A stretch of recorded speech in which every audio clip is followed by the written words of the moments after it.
Hello my dear students, welcome to Avengers by Unacademy. आपकी पूंगी English educator Sania Azhar. और आज की हमारी इस वीडियो में हम हमारी क्लास 6 का एक बहुत ही इंपॉर्टेंट पोएट्री को कवर करने वाले हैं जिसका नाम है the raven and the fox. तो चलिए बिना किसी डिले के अपनी वीडियो की शुरुआत करते हैं। अगर आपने ये लाइक नहीं करा है तो इसे जरूर लाइक कर दीजिएगा, ठीक है। सो बेसिकली हमारी ये जो पोएट्री है इसमें हमारे दो मेन कैरेक्टर हैं।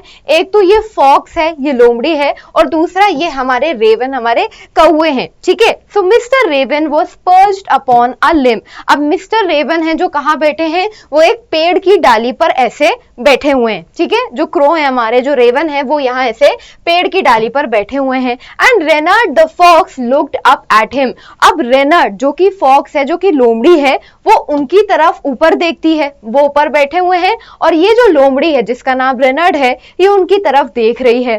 For the raven held in his great big beak a morsel that the fox would go far to seek. अब जो रेवन है, उनकी चोंच में, उनकी बीक में क्या है, एक रोटी का टुकड़ा है, एक खाने का टुकड़ा है, ठीक है। एक मॉर्सल है, मॉर्सल मतलब क्या होता है, अ पीस ऑफ फूड, एक खाने का टुकड़ा है। अब उनकी चोंच में खाने का टुकड़ा है, जिसकी नजर किस पे है, इस लोमड़ी की नजर उनके इस खाने के टुकड़े पर है, और उसको पाने के लिए वो कुछ भी करेगी। Would go far to seek. Clear है यहाँ तक? तो इस तरीके से हमारी पोएट्री की शुरुआत होती है। ये दो हमारे मेन कैरेक्टर्स हैं कि रेवन ऐसे बैठे हुए हैं, उनके हाथ में, उनकी चोंच में खाने का टुकड़ा है, और जो हमारा जो फॉक्स है, जो लोमड़ी है, वो उन्हें ऐसे देख रही है। Now next, said the fox in admiring tone, my word, Sir Raven, you are a handsome bird. अब जो फॉक्स है, अब जो लोमड़ी है, जो कि अपनी चालाकी के लिए, अपनी मैनिपुलेशन के लिए, अपनी चापलूसी के लिए जानी जाती है, वो यही सेम चीज करती है। वो कहती है, oh my God mister raven, sir raven. Raven को ऐसे सर कह के एड्रेस कर रही है, कह रही है आप कितने हैंडसम हैं, आप कितने हैंडसम बर्ड हैं यार। इस तरीके से उन्हें मैनिपुलेट कर रही है। Such feathers if you would only sing. ऐसे पंख अगर आप जरूर गाना गाएं। आपके पंख कितने अच्छे हैं, आप कितने हैंडसम हैं। The birds of these woods would call you king. यहाँ जंगल की जो बर्ड्स है ना, वो आपको राजा बुलाएंगी, आपको महाराजा बुलाएंगी। आप तो इतने अच्छे दिखते भी हैं, आपके तो पंख भी इतने अच्छे हैं। अगर आप गाना भी गा देना तो जंगल की जो सारी चिड़िया है ना, सब आपको राजा बुलाने लगेंगी, सब आपको राजा बोलने लगेंगी। तो इस तरीके से अपनी बातों से ये जो लोमड़ी है, ये जो फॉक्स है, ये मिस्टर रेवन को ऐसे उल्लू बनाने की कोशिश करती है, मैनिपुलेट करने की कोशिश करती है।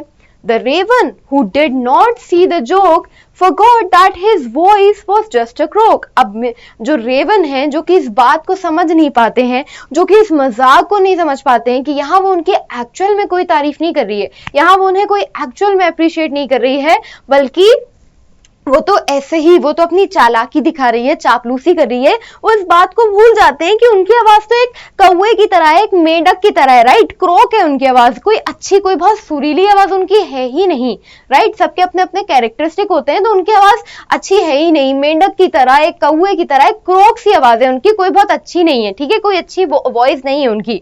He opened his beak in his foolish pride and down fell the morsel the fox had eyed. अब एकदम बेवकूफी के घमंड में आके, फुलिश प्राइड मतलब क्या होता है कि आप बेवकूफी का घमंड कर रहे हैं, आप फालतू के प्राइड में आ गए कि किसी ने आपकी तारीफ कर दी कि अरे यार तुम तो बहुत अच्छी हो, तुम तो बहुत अच्छी हो, तुम तो कुछ भी कर सकती हो, जाओ जाके घूमने चली जाओ, कुछ भी कर लो, और आपने उसकी बातों में आके ऐसा कर लिया। तो यही सेम चीज, उसे हम फुलिश प्राइड कहते हैं। तो यहाँ मिस्टर रेवन भी एकदम उसकी बातों में आ जाते हैं कि अरे वाह, मैं तो बहुत हैंडसम हूँ, मेरा तो बहुत अच्छा है, एकदम ऐसे खुश हो जाते हैं। तो वो भी अपनी चोंच खोल देते हैं गाना गाने के लिए। अब जैसे ही वो अपना मुंह खोलते हैं गाना गाने के लिए, उनके मुंह में, उनकी बीक में, राइट, उनकी चोंच में जो खाने का टुकड़ा होता है, जो मॉर्सल होता है, वो नीचे गिर जाता है। और इस मॉर्सल पे किसकी नजर थी? इस लोमड़ी की नजर थी, इसकी नजर थी। हा हा हा, laughed the fox, and now you know, ignore sweet words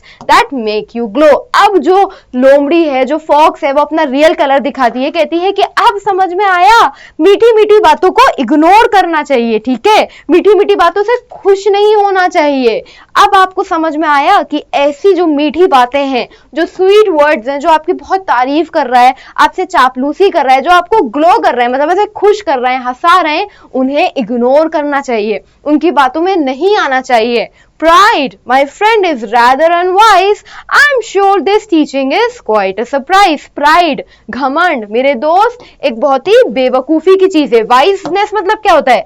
wise मतलब होता है समझदारी. अनवाइज मतलब क्या हो जाएगा कि बेवकूफी की. ये कोई समझ की बात नहीं है. घमंड में आ जाना, प्राइड में आ जाना कि जस्ट बिकॉज सामने वाले ने आपकी थोड़ी सी तारीफ कर दी. तो प्राइड माय फ्रेंड ये एक अनवाइज सी चीज है जो कि मैं श्योर हूं इस बात से कि आपके लिए ये सबक, आपके लिए टीचिंग एक सरप्राइज की तरह होगी, एक क्वाइट सरप्राइज होगी. आई होप आपको ये पोएट्री अच्छे से समझ में आ गई होगी. बहुत ही छोटी सी हमारी ये पोएट्री है, ये यही कंप्लीट हो जाती है. और किसी ऐसे चैप्टर की आपको वन शॉट समरी चाहिए तो you can tell me in the comment section. Any doubt you have, whatever it is, you can ask me in the comment section. मिलते हैं हमारे नेक्स्ट वीडियो में. तब तक के लिए tata, bye bye, take care of your self.